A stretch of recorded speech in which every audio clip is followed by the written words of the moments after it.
Hello दोस्तों, आप सबों को इन्फोटेक चैनल पे स्वागत है। टेंस के सीरीज में आज मैं फ्यूचर टेंस को बारे में बता रहा हूँ।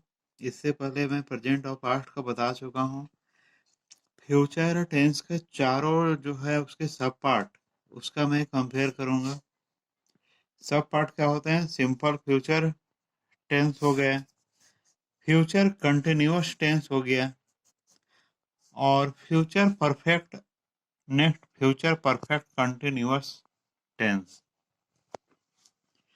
सिंपल फ्यूचर टेंस में क्या होता है कि शैल और विल का प्रयोग होता है हेल्पिंग वर्ब में। आई और वी के साथ में शैल लगेगा, और बाद बाकी जो है यू, ही, सी, इट, नाम और दे के साथ विल लगते हैं। यहाँ जैसे मैं सेंटेंस बनाया हूँ, मैं बाजार जाऊंगा।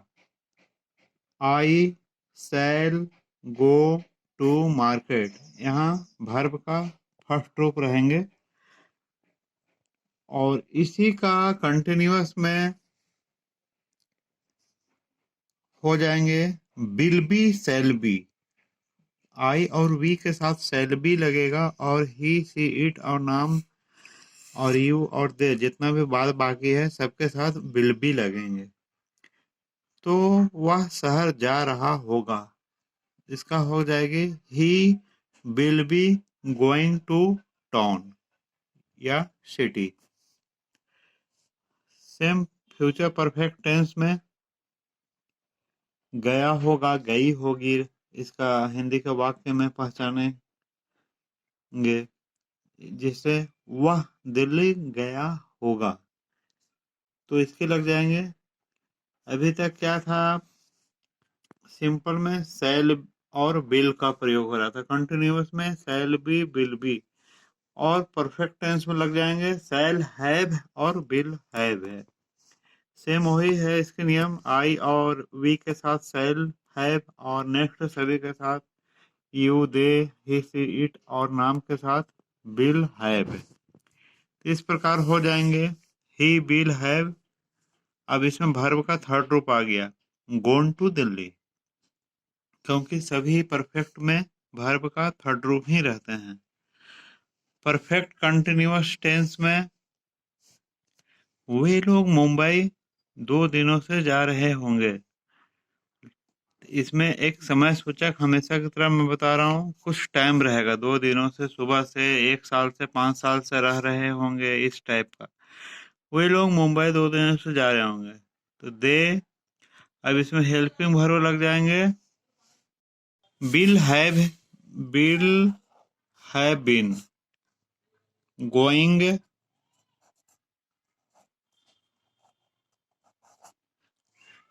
टू मुंबई। इस प्रकार इसका हो गया। और दूसरी तरह का वाक्य अभी लेंगे, नेगेटिव सेंटेंस। वह नहीं जाएगी, वह नहीं जाएगा, तो इसमें ही विल नॉट गो, इसमें शैल या विल के बाद नोट का प्रयोग होगा। इसी प्रकार कंटिन्यूअस में मैं नहीं जा रहा हूँगा,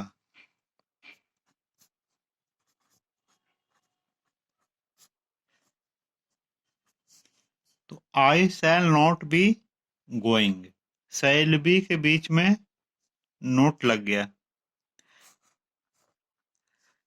परफेक्ट में तुम नहीं गए होगे, you will have not gone, shall have, will have के बाद इसमें नोट का प्रयोग हुआ है। इसी प्रकार क्या वह 2 बजे से पढ़ रहा होगा, तो इसमें क्या आ गई, तो इसमें उसका हेल्पिंग वर्ब को पहले लिखेंगे, will he have been study since 2 o'clock। इसी तरह इसका सिंपल टेंस में क्या तुम जाओगे, will you go.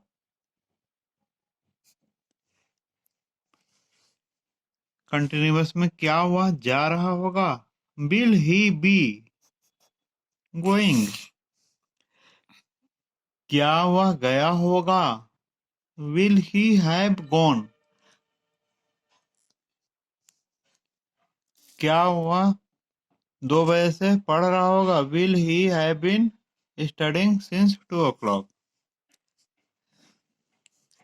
Next sentence लेते हैं, वे लोग क्यों नहीं जाएंगे। इसमें इंट्रोगेटिव भी है और नेगेटिव भी है। तो बीच में यदि प्रश्न सूचक शब्द क्यों, क्या ये सब रहे तो उसका इंग्लिश हम लोग लिखेंगे क्यों का Y.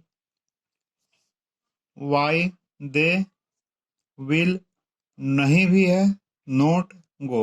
Why they will not go. Continuous में भी देखेंगे, वह क्यों दिल्ली जा रहा होगा। तो इसका उसी तरह करेंगे, why will he be going to Delhi. Perfect में, तुम क्यों गए होगे। Why will you have gone. इस प्रकार इसका सेंटेंस बना है, वह क्यों सुबह से जा रहा होगा। Why have he been going since morning. तुम क्यों उसे दंड दोगे। Why will you punish him. वह मुंबई में रह रहा होगा। कंटिन्यूअस में सबका वही है, रहा होगा, रही होगी, रहा था, रही थी। He have be staying in Mumbai. मैं उसके साथ नहीं गए होंगे। I shall have not gone with him. वह सुबह से टहल रहा होगा। He will have been walking. इसमें समय निश्चित रहेगा तो सिंस का प्रयोग होगा, और समय इनडिफिनिट यानी कि अनिश्चित रहेगी तो फोर का प्रयोग होगा। यहाँ निश्चित है सुबह से, सिंस मॉर्निंग। इस प्रकार फ्यूचर टेंस का चारों को कंपेयर करके मैंने बता दिया, ये समझने में भी इजी होगी। इसके साथ ही ये खत्म कर रहा हूँ एपिसोड। आप लोगों को अच्छा लगे तो लाइक जरूर करेंगे। धन्यवाद।